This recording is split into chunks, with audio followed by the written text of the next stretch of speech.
On the morning of September 11, 2001, 19 men armed with box cutters, directed by a man on dialysis in a cave fortress halfway around the world, using a satellite phone and a laptop, directed the most sophisticated penetration of the most heavily defended airspace in the world, overpowering the passengers and the military combat-trained pilots on 4 commercial aircraft before flying those planes wildly off course for over an hour without being molested by a single fighter interceptor.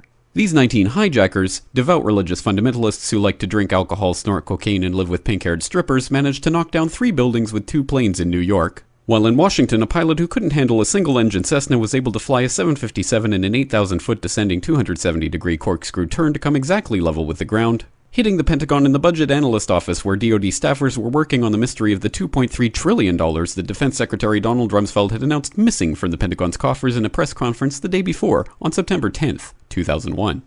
Luckily, the news anchors knew who did it within minutes. Osama bin Laden. The pundits knew within hours. Osama bin Laden. The administration knew within the day. Terrorists who committed these acts and those who harbored them. And the evidence literally fell into the FBI's lap. That a hijacker's passport was found blocks from the World Trade Center crash site, if you can believe that. But for some reason, a bunch of crazy conspiracy theorists demanded an investigation into the greatest attack on American soil in history. That investigation was delayed, underfunded, set up to fail, a conflict of interest, and a cover-up from start to finish. It was based on testimony extracted through torture, the records of which were destroyed.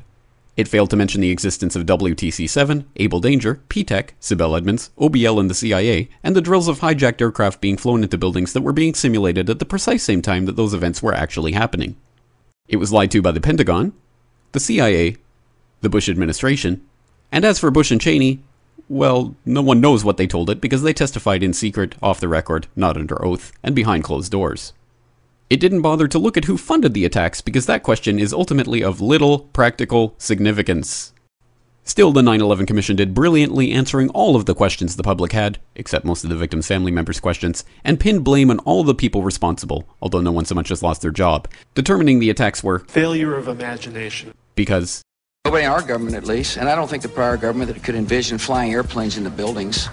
Except the Pentagon, FEMA, NORAD, and the NRO. The DIA destroyed 2.5 terabytes of data on Able Danger, but that's okay because it probably wasn't important. The SEC destroyed their records on the investigation into the insider trading before the attacks, but that's okay because destroying the records of the largest investigation in SEC history is just part of routine record keeping. NIST has classified the data that they used for their model of WTC-7's collapse, but that's okay because knowing how they made their model of the collapse would jeopardize public safety. The FBI has argued that all material related to their investigation of 9/11 should be kept secret from the public, but that's okay because the FBI probably has nothing to hide. This man never existed, nor is anything he had to say worthy of your attention, and if you say otherwise, you are a paranoid conspiracy theorist and deserve to be shunned by all of humanity. Likewise him, and her. And her, and her, and him. Osama bin Laden lived in a cave fortress in the hills of Afghanistan, but somehow got away. Then he was hiding out in Tora Bora, but somehow got away.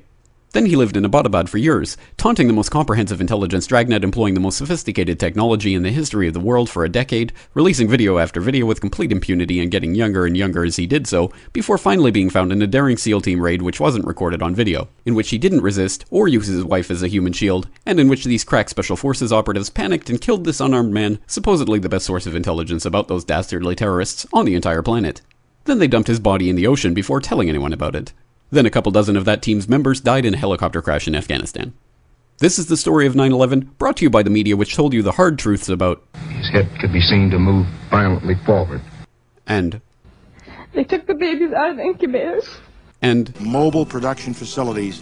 And the rescue of Jessica Lynch. If you have any questions about this story, you are a batshit paranoid tinfoil dog-abusing baby hater and will be reviled by everyone.